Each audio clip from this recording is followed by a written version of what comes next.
दोस्तों नमस्कार।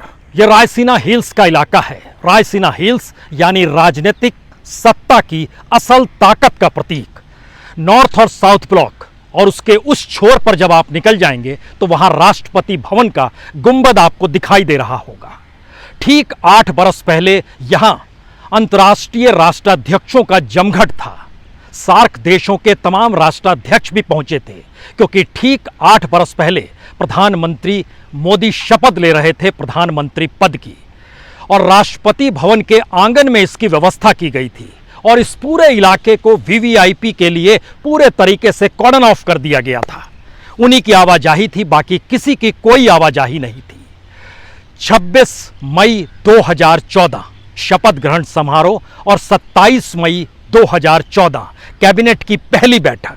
कैबिनेट की बैठक इसी रायसीना हिल्स पर चढ़ते हुए बाईं तरफ आखिर में प्रधानमंत्री कार्यालय है, वहीं पर कैबिनेट की बैठक हुई और जिस बात को लेकर पहली मुहर लगी वह ब्लैक मनी को लेकर थी, काले धन को लेकर थी। भारत में काला धन वापस आ जाए तो हर खाते में 15 लाख रुपए डाले जा सकते हैं। इस बात की तहकीकात बीते 8 बरस में किसी ने नहीं की कि दरअसल कैबिनेट की पहली बैठक में जब ब्लैक मनी को लेकर एसआईटी बना दी गई, सुप्रीम कोर्ट का दरवाजा भी खटखटाया गया। सुप्रीम कोर्ट ने 12 इंस्टीट्यूशंस की एक कमेटी बनाई और उस कमेटी को जांच के पूरे अधिकार दे दिए। उसमें सीबीडीटी भी था, उसमें ईडी भी था, उसमें आईटी भी था, उसमें पूरी फाइनेंस मिनिस्ट्री एक लिहाज से इन्वॉल्व थी, उसमें सीबीआई भी मौजूद थी। अलग अलग जांच एजेंसी जिसको जिस रूप में काम करना है करने की शुरुआत हो गई। और जिक्र हम आपसे कर रहे हैं ठीक 8 बरस पहले का। लेकिन इस 8 बरस के कालखंड में क्या वाकई इस देश में ब्लैक मनी लौटी आई, या फिर अंतर्राष्ट्रीय बाजार में भारत की ब्लैक मनी बढ़ती चली गई, अंतर्राष्ट्रीय बैंकों में भारत का काला धन बढ़ता चला गया? एक भी नाम बीते 8 बरस में क्या आपने सुना? सवाल यह नहीं है कि 8 बरस की सफलता का आकलन किस रूप में किया जाए। सवाल यह है कि 8 बरस पहले जो पहला निर्णय मोदी सत्ता ने लिया था, आज उसको परखने का वक्त है। उसी के जरिए इन 8 बरस का कच्चा चिट्ठा हो सकता है आपकी आंखों के सामने आ जाए, क्योंकि उससे पहले मनमोहन की सत्ता के दौर में बार बार ब्लैक मनी का जिक्र होता था।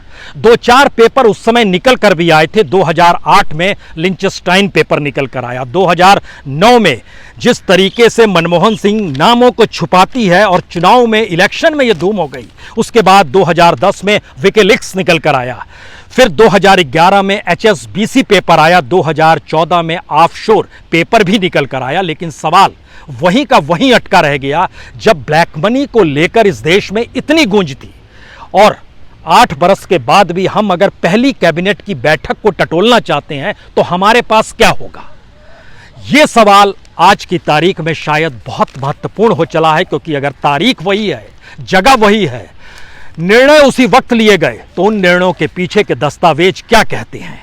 जरा इस बात को समझिए कि 2014 में जब प्रधानमंत्री मोदी इस देश में गद्दी संभालते हैं, तब 2014 में लग्जमबर्ग पेपर्स आते हैं, उसके बाद स्विस लीक्स आता है, उसके बाद बहमास लीक्स आता है, उसके बाद 2017 में पनामा पेपर्स आते हैं, 2017 में पैराडाइज पेपर आते हैं, 2021 में पंडोरा पेपर्स आते हैं। लेकिन सारे पेपर्स में किसका नाम जिक्र था? कितनों का नाम जिक्र था? क्या आपने कोई नाम इस दौर में सुना? पार्लियामेंट के भीतर 6 बार ऐसे मौके आए जब देश के फाइनेंस मिनिस्टर को जवाब देना था कि ब्लैक मनी को लेकर वो क्या कर रहे हैं। 4 बार अरुण जेटली साहब, अब तो वो हमारे बीच नहीं है, लेकिन जब वो थे जिक्र करते थे, हमने नोटिस दिया है, हम कार्रवाई कर रहे हैं, बात धीरे धीरे आगे बढ़ रही है, दूसरे देशों के साथ आर्थिक मामलों को लेकर समझौते हो रहे हैं जिससे ब्लैक मनी लाने में सुविधा हो जाए। उसके बाद एक बार निर्मला सीतारमण, एक बार अनुराग ठाकुर ने भी पार्लियामेंट के भीतर सरकार की तरफ से जो जवाब दिया, उसका मसौदा सिर्फ एक लाइन में था, हम कार्रवाई कर रहे हैं। लेकिन इन सारे बीचों के बीच में जो 10 पेपर्स की पूरी लिस्ट थी, जो 2008 से शुरू हुई और 2021 तक आती चली गई, 8000 भारतीयों के नाम जो प्रोमिनेंट थे, जिसमें पॉलिटिशियंस थे, जिसमें कॉरपोरेट था, जिसमें इस देश के उद्योगपति थे, जिसमें इस देश के सेलिब्रिटीज थे, जिनके नाम हर कोई जानता था, लेकिन फिर वो सारे नाम कहां गायब हो गए? कोई जिक्र क्यों नहीं करता और किसी को जेल के भीतर क्यों नहीं डाला गया? इन 8000 लोगों में से बड़ी तादाद इस देश को छोड़कर भाग गई। आपके जहन में तो 3-4 नाम ही आते हैं, चाहे वो नीरव मोदी हो, चाहे विजय माल्या हो, चाहे मेहुल चौकसी हो, 3-4 नाम आएंगे आपके जहन में। लेकिन कल्पना कीजिए, जब हम ये बात का जिक्र करें तो इस देश में जो मिलीनियर इस देश को छोड़कर भागे, उनका नाम भी उस फहरिस्त में, जिनका पैसा स्विस बैंक से लेकर तमाम दुनिया के उन बैंकों में जमा है, जो देश के लगभग 12 दुनिया के देशों में भारत का पैसा वहां पर है। सवाल है टैक्स की चोरी भी हो रही है, सवाल है अपने पैसे को दुनिया के बाजार में ले जाकर और उसकी रकम बढ़ाई भी जा रही है। और इतना ही नहीं, अपनी कंपनी को इसी दौर में मल्टीनेशनल के तौर पर तब्दील करते हुए अंतर्राष्ट्रीय रूट से होते हुए भारत में कोई इन्वेस्ट करने लगे, तो इसके मतलब 2-3 थे जो खुले तौर पर इसी 8 बरस में निकल कर आए।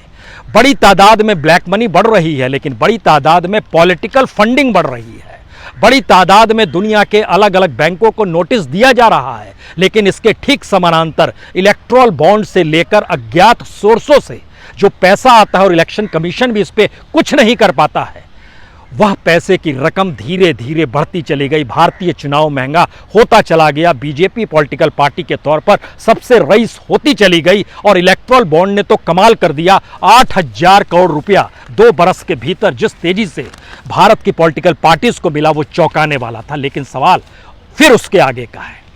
यह सवाल इसलिए महत्वपूर्ण है क्योंकि इसके बाद आपको इस इलाके को छोड़कर पार्लियामेंट की दिशा में जाना होगा, और पार्लियामेंट की दिशा इसके ठीक समानांतर है।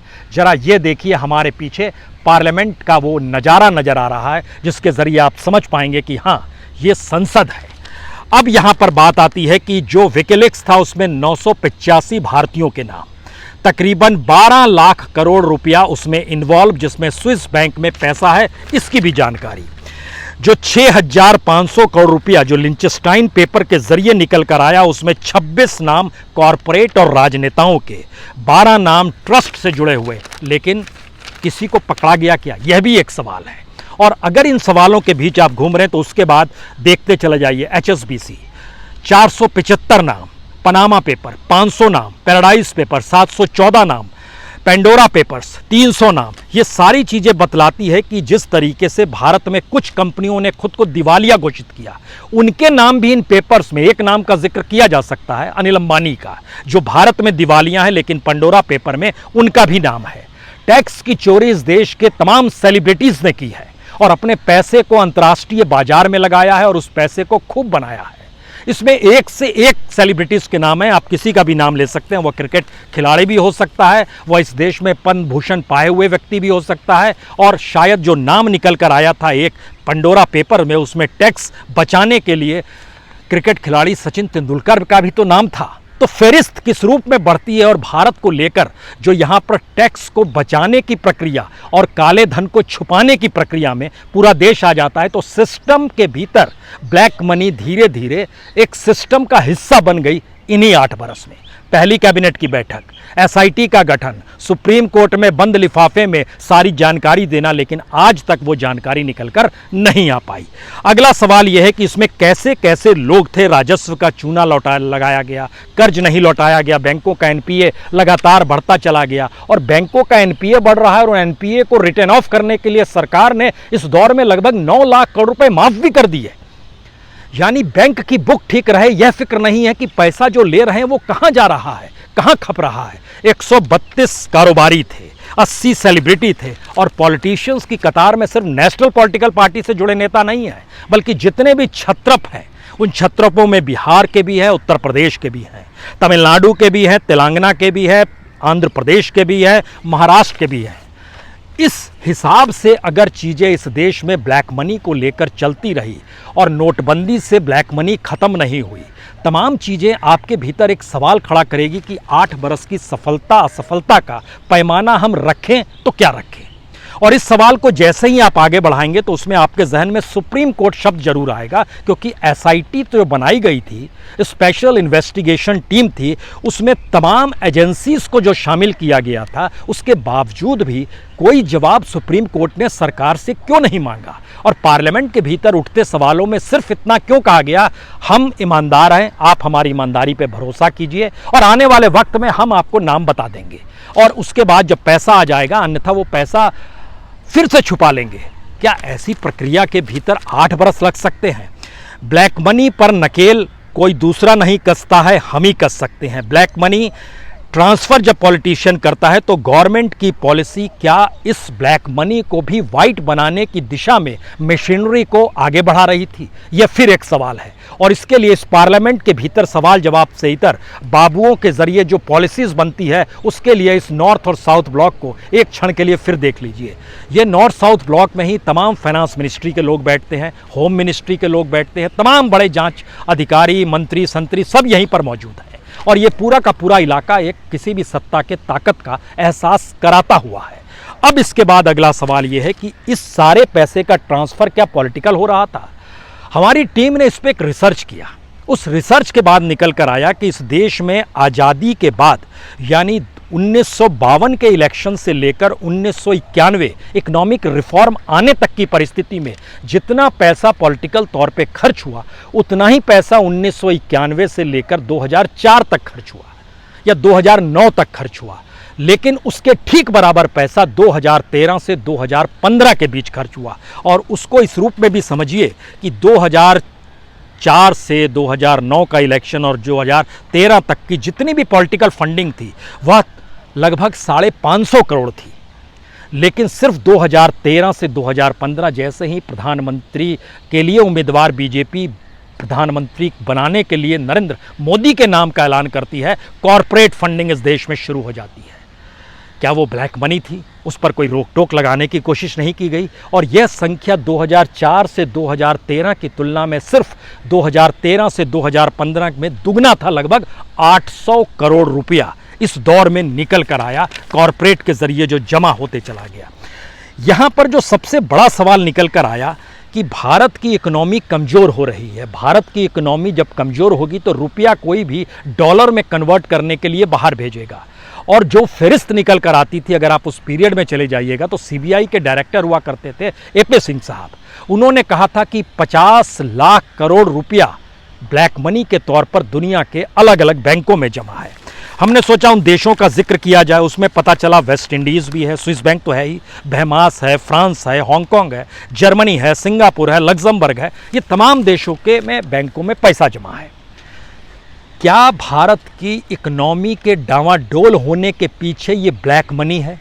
क्या अंतर्राष्ट्रीय तौर पर भारत की अर्थव्यवस्था जब कमज़ोर हो रही है, रुपया डॉलर के मुकाबले कमज़ोर हो रहा है, तो भारत का पैसा अंतर्राष्ट्रीय बाजार से डॉलर कमा पाने के लिए अपने आप को सशक्त महसूस करता है और इस पर कोई रोक टोक नहीं है क्या? और उसी पैसे को पॉलिटिकल फंडिंग के तौर पर डाइवर्ट करा दिया जाता है क्या? ये सारे सवाल हैं और ये सवाल इसलिए मौजूद हैं क्योंकि डाटा बहुत साफ तौर पर बतलाते हैं कि एसआईटी की रिपोर्ट आज तक नहीं आ पाई। बंद लिफाफे में जो सुप्रीम कोर्ट में नाम सौंपे गए थे उसको नहीं लाया गया, मनमोहन सिंह सरकार नहीं ले पाई और मोदी सरकार ने तो उसको देश की सुरक्षा तक से जोड़ दिया कि नेशनल सिक्योरिटी का मसला है, नेशनल इकोनॉमी का मसला है, क्राइसिस आ जाएगा, वो लोग भाग जाएंगे, पैसे की हम उगाही नहीं कर पाएंगे। ये तमाम चीज़ें बार बार कही गई, रची बसी गई और पार्लियामेंट तक के भीतर कही गई। अब अगला सवाल था कि एक तरफ पॉलिटिकल मनी आ रही थी इलेक्ट्रल बॉन्ड के जरिए और उसके पहले 14,000 करोड़ से ज़्यादा पॉलिटिकल फंडिंग में इलेक्शन कमीशन को जो पॉलिटिकल पार्टी लिख के देती है वो कहती है कि अज्ञात सोर्स से पैसा आया है। कमाल की चीज़ है, यानी सोर्स का पता नहीं है और पैसा इतना सारा आ रहा है और इसके नियम कायदे इलेक्शन कमीशन अपनी आंखों पर पट्टी बांध के लगातार चल रहा है। तब अगला सवाल इससे आगे निकला, तो क्या ये माना जाए कि सरकार की नीति या पॉलिसी ब्लैक मनी को लेकर ब्लैक मार्केटियर्स को या ब्लैक मनी जो बड़ी तादाद में पॉलिटिशियंस हैं, कॉरपोरेट हैं, इंडस्ट्रियलिस्ट हैं, सेलिब्रिटीज़ हैं, इनको बचाने के लिए तो नहीं है?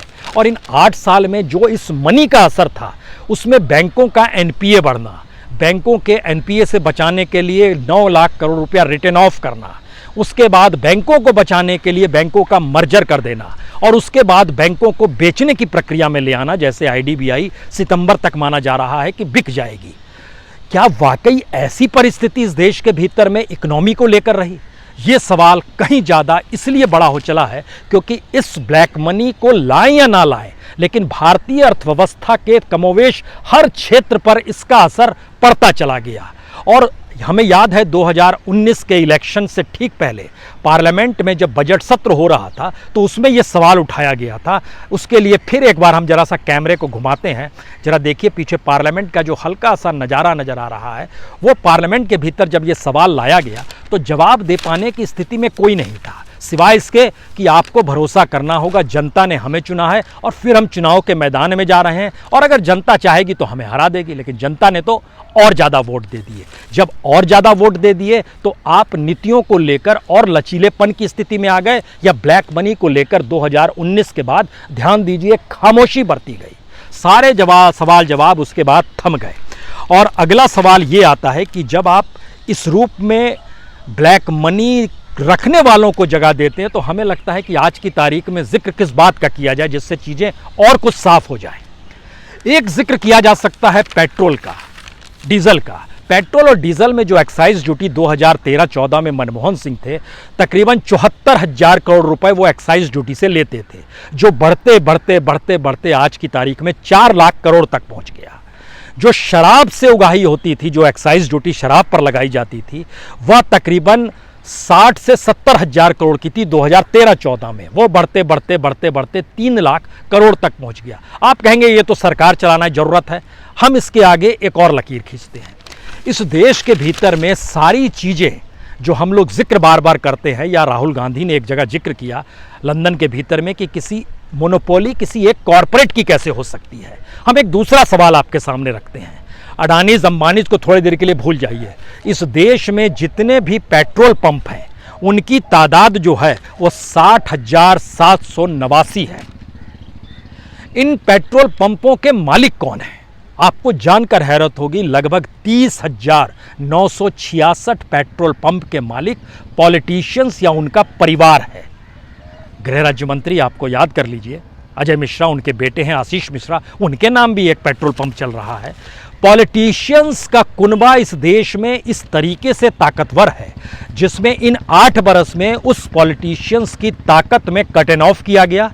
चंद पॉलिटिशियंस ही ताकतवर रहे, बाकियों को अलग थलग किया गया। इसीलिए आप मिनिस्टर्स का नाम नहीं जानते हैं, कैबिनेट मिनिस्टर कौन है आप नहीं जानते हैं। बड़े बड़े नेताओं को लोग भूल गए। पहले याद रखते थे कि अच्छा यह नेता है वो नेता है, अब सब भूल गए। अब 2-3 नाम ही आपके जहन में आएंगे। प्रधानमंत्री मोदी आएंगे, गृह मंत्री अमित शाह आएंगे, बीजेपी अध्यक्ष जेपी नड्डा आ जाएंगे, पीयूष गोयल का नाम आ जाएगा, हो सकता है अनुराग ठाकुर आपके जहन में आ जाए क्योंकि आईएनबी मिनिस्टर है अभी वो। इसके बाद आप एक गडकरी का नाम ले लीजिएगा, फिर आप भूलने लगिएगा कौन है पेट्रोलियम मिनिस्टर को। पेट्रोलियम मिनिस्टर ने वर्ल्ड इकोनॉमिक फोरम में एक अच्छा जिक्र किया। उन्होंने कहा कि $110 प्रति बैरल तेल हम नहीं खरीद पाएंगे, जनता पर बड़ा बोझ पड़ेगा। तालियां बजी।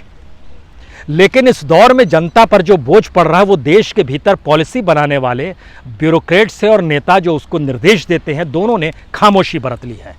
हम जब इन बातों का जिक्र कर रहे हैं तो 3 सवाल आखिर में निकल कर आते हैं। क्या राजनीतिक सत्ता ने धीरे धीरे अपने आप को सिकुड़ना शुरू किया है और पावर्स चंद हाथों में आ गया? दूसरा सवाल, पॉलिटिशियंस अगर चंद ही पावरफुल हैं तो ब्यूरोक्रेट्स भी चंद ही पावरफुल बचेंगे और वह धीरे धीरे सत्ता के लिए काम करने लगेंगे। इसके ठीक समानांतर जो जांच एजेंसीज है, जिन जांच एजेंसियों को अपने तौर पर ब्लैक मनी को मान लीजिए वो काम कर रही है, या जो एसआईटी 8 बरस पहले बनी थी उसको लेके जो लोग काम कर रहे थे, उस एजेंसीज का पहला काम तो यही होना चाहिए था कि अगर हम इसको इकोनॉमिक ऑफेंस भी माने, हालांकि ये देश के साथ एक लिहाज से दगाबाजी है, राजद्रोह तो अब ख़त्म कर दिया गया है। ये वाकई में राजद्रोह की स्थिति है कि इस देश की पूंजी को आप दुनिया के बाजार में ले जाओ। और ये पूंजी कैसे बनती है? भारत के खनिज संसाधनों के लूट से बनती है, भारत के सार्वजनिक उपक्रमों के कौड़ियों के मोल ट्रांसफ़र से बनती है, भारत के भीतर हर चीज़ को लेकर एनओसी की परिस्थिति ताकतवर लोगों के हाथ में देने से बनती है। यानी 80 करोड़ लोगों को 5 किलो अनाज में पालना है, पोसना है, आगे बढ़ाना है। लेकिन एक बड़ा पॉलिटिकल पावर का हिस्सा इस देश में चंद लोगों के साथ पूरी इकोनॉमी को अगर समेटने की परिस्थिति में आ रहा है तो फिर पार्लियामेंट क्या करेगी और नॉर्थ साउथ ब्लॉक में बैठे ब्यूरोक्रेट्स क्या करेंगे? तो आखिर में हमें लगता है जो सवाल निकल कर आते हैं वो इसलिए बड़े महत्वपूर्ण हैं क्योंकि स्विस बैंक में जो एक फेडरल टैक्स एडमिनिस्ट्रेशन है उसने जानकारी दी कि स्विस बैंक के भीतर जो मनी 2012 में थी वो तकरीबन 14,000 करोड़ की थी। 2019 में ये बढ़ते बढ़ते 20,000 करोड़ हो गई। और दुनिया के अलग अलग बैंकों को लेकर, जो ब्लैक मनी को लेकर जो भी इंटरनेशनल मीडिया काम कर रहा है, अगर उन आंकड़ों को हम सिलसिलेवार तरीके से देखें तो भारत के लोगों की ब्लैक मनी दुनिया के दूसरे बैंकों में इस दौर में क्यों बढ़ गई है, ये एक सवाल है। और कोई पैसा नहीं लाया गया, यह तो दूर की गोटी है, लेकिन क्या हमारे यहाँ की पूरी जांच एजेंसी या गवर्नमेंट का रुख, जब सरकार आई थी तो जो बात को लेकर पूरे देश में शोर मचता था, कौन शोर नहीं मचाता था। लाल कृष्ण आडवाणी कहते थे 30 लाख करोड़ रुपया, बीजेपी कहती थी 20 लाख करोड़ रुपया, सीबीआई डायरेक्टर कहते थे 50 लाख करोड़ रुपया, अलग अलग तरीके से आंकड़े। बाबा रामदेव ने भी एक आंकड़ा दे दिया था, इतने लाख करोड़ बाहर में खड़े हैं। लेकिन आज की तारीख में क्या आप किसी को कह के पूछ सकते हैं कितने लाख करोड़ दुनिया के अलग अलग बैंकों में ब्लैक मनी के तौर पर हैं? और क्या 8 साल के बाद सुप्रीम कोर्ट को ये पहल नहीं करनी चाहिए कि 8 बरस पहले आपने जो एसआईटी बनाई थी उसकी रिपोर्ट तो इस देश को दिखा दीजिए, उसमें निकला क्या? क्या किसी का नाम आया है? क्या बैंकों के नाम आए हैं? आप तो चाहते थे कि दुनिया के अलग अलग देशों से समझौता हो, डबल टैक्सेशन की प्रोसेस से बचा जाए और पैसा भारत लाया जाए। तो आपने इस दौर में लगभग 32 देशों के साथ समझौते भी कर लिए, फिर भी इस देश के भीतर में ब्लैक मनी का सवाल गायब क्यों है? 8 बरस की यात्रा में हो सकता है आपके भीतर बहुत सारे सवालों ये उपलब्धियां हैं, लेकिन देश की इकोनॉमी और देश की करेंसी अगर चंद हाथों में सिमट जाए तो फिर आप डिजिटल इंडिया बनाइए या आप अपने तौर पर स्वास्थ्य लाभ के लिए इंश्योरेंस देने की व्यवस्था कर लीजिए। कोई असर भारत की अर्थव्यवस्था पर नहीं पड़ेगा और उसे संभालने के लिए आपके पास दूसरा कोई रास्ता तब तक नहीं निकलेगा जब तक नॉर्थ और साउथ ब्लॉक में बैठकर बाबू लोग इस बात का खुले तौर पर जिक्र ना करें कि हम अब कोई हस्ताक्षर नहीं करेंगे, तब तक जब तक आप ब्लैक मनी के लेकर उस पर नकेल कसने के लिए जो पहले दिन आपने वादा किया था उस दिशा में नहीं बढ़ जाते हैं। हम भी इंतजार करते हैं। अभी 8 बरस हुए हैं, पता है हमें 9 बरस होंगे, 10 बरस होंगे, हो सकता है 2024 के बाद हम लोग 11, 12, 13, 14 गिनते चले जाए, लेकिन देश की अर्थव्यवस्था की तरफ एक बार नज़र उठा के सोचिए ज़रूर गड़बड़ी हुई कहाँ पर है। बहुत बहुत शुक्रिया, बहुत बहुत शुक्रिया।